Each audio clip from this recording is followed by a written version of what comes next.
Chapter 11 of Alice's Adventures in Wonderland by Lewis Carroll. Who Stole the Tarts? The King and Queen of Hearts were seated on their throne when they arrived, with a great crowd assembled about them, all sorts of little birds and beasts, as well as the whole pack of cards. The knave was standing before them in chains, with a soldier on each side to guard him, and near the king was the White Rabbit, with a trumpet in one hand and a scroll of parchment in the other. In the very middle of the court was a table, with a large dish of tarts upon it. They looked so good that it made Alice quite hungry to look at them. "I wish they'd get the trial done," she thought, "and hand round the refreshments." But there seemed to be no chance of this, so she began looking at everything about her to pass away the time. Alice had never been in a court of justice before, but she had read about them in books, and she was quite pleased to find that she knew the name of nearly everything there. "That's the judge," she said to herself, "because of his great wig."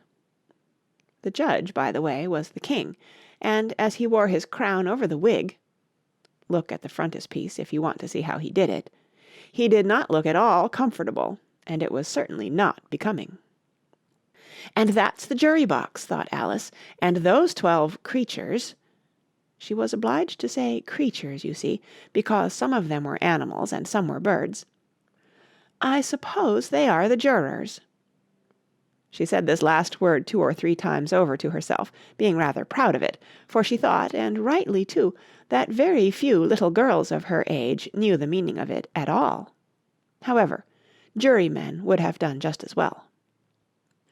The 12 jurors were all writing very busily on slates. "What are they doing?" Alice whispered to the Gryphon. "They can't have anything to put down yet before the trial's begun."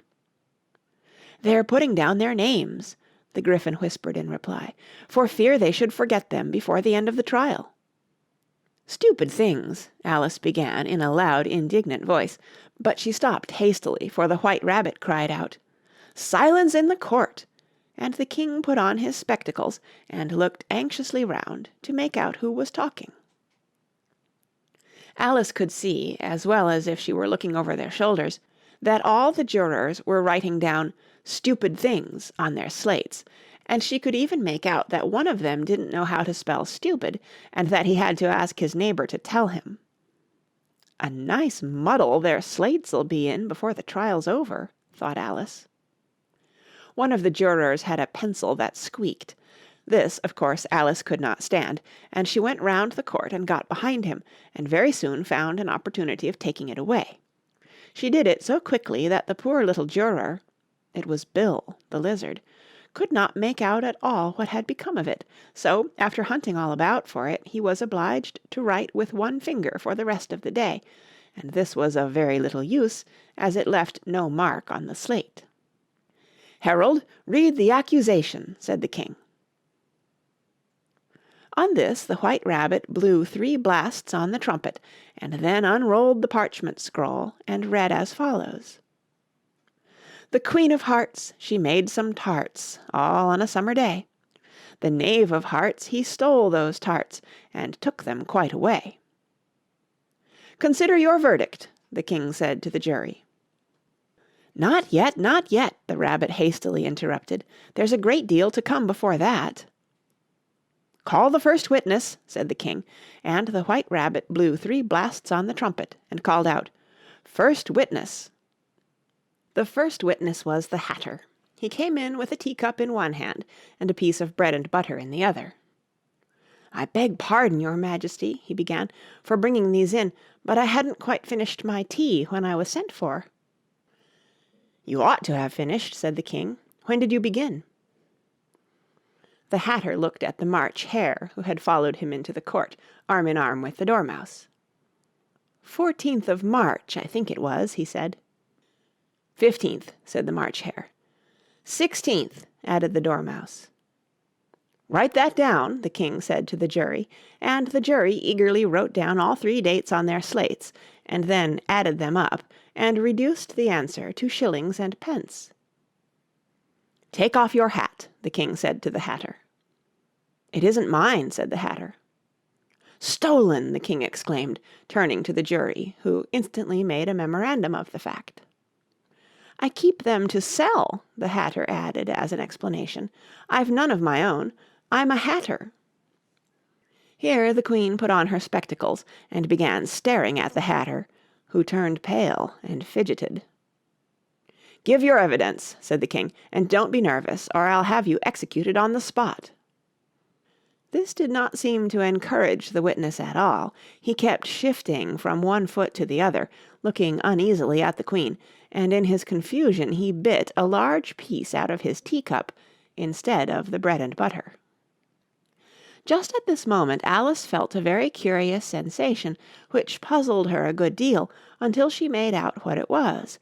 She was beginning to grow larger again, and she thought at first she would get up and leave the court, but on second thoughts she decided to remain where she was as long as there was room for her. "I wish you wouldn't squeeze so," said the Dormouse, who was sitting next to her. "I can hardly breathe." "I can't help it," said Alice very meekly. "I'm growing." "You've no right to grow here," said the Dormouse. "Don't talk nonsense," said Alice more boldly. "You know you're growing too."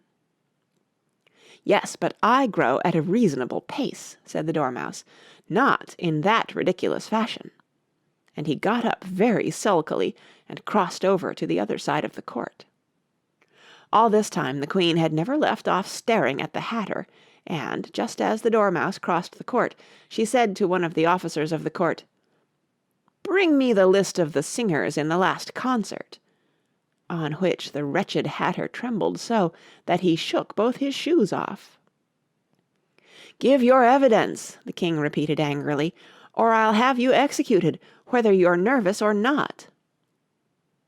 "I'm a poor man, your Majesty," the Hatter began in a trembling voice, "and I hadn't begun my tea, not above a week or so, and what with the bread and butter getting so thin, and the twinkling of the tea—" "The twinkling of the what?" said the king. "It began with the tea," the Hatter replied. "Of course twinkling begins with a T," said the king sharply. "Do you take me for a dunce? Go on." "I'm a poor man," the Hatter went on, "and most things twinkled after that, only the March Hare said—" "I didn't," the March Hare interrupted in a great hurry. "You did," said the Hatter. "I deny it," said the March Hare. "He denies it," said the king. "Leave out that part." "Well, at any rate, the Dormouse said—" the Hatter went on, looking anxiously round to see if he would deny it too, but the Dormouse denied nothing, being fast asleep. "After that," continued the Hatter, "I cut some more bread and butter." "But what did the Dormouse say?" one of the jury asked. "That I can't remember," said the Hatter. "You must remember," remarked the king, "or I'll have you executed." The miserable Hatter dropped his teacup and bread and butter, and went down on one knee. "I'm a poor man, your Majesty," he began. "You're a very poor speaker," said the king. Here one of the guinea pigs cheered, and was immediately suppressed by the officers of the court. As that is rather a hard word, I will just explain to you how it was done. They had a large canvas bag, which tied up at the mouth with strings. Into this they slipped the guinea pig, head first, and then sat upon it. "I'm glad I've seen that done," thought Alice. "I've so often read in the newspapers, at the end of trials, there was some attempts at applause, which was immediately suppressed by the officers of the court, and I never understood what it meant till now." "If that's all you know about it, you may stand down," continued the king. "I can't go no lower," said the Hatter. "I'm on the floor as it is." "Then you may sit down," the king replied. Here the other guinea pig cheered, and was suppressed. "Come, that finished the guinea pigs," thought Alice. "Now we shall get on better."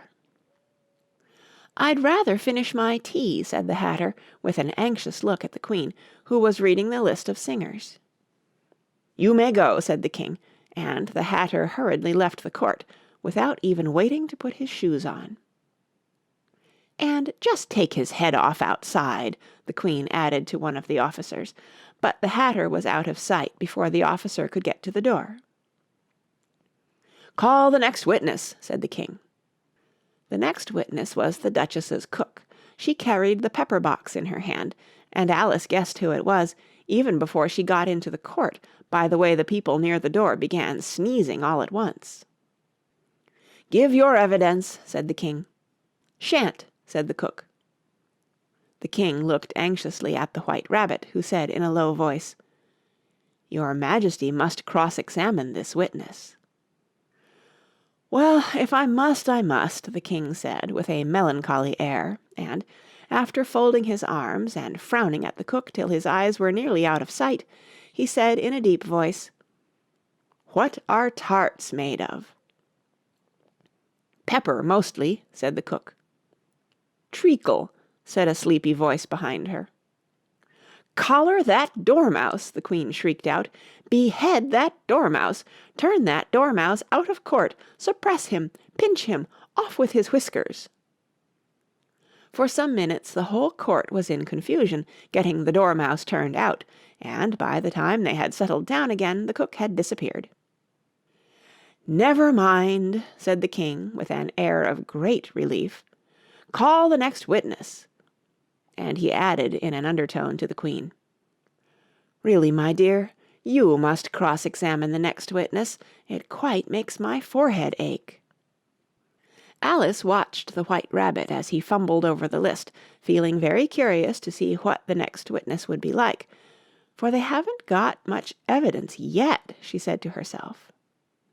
Imagine her surprise when the White Rabbit read out at the top of his shrill little voice the name Alice. End of chapter 11, read by Kara Shallenberg.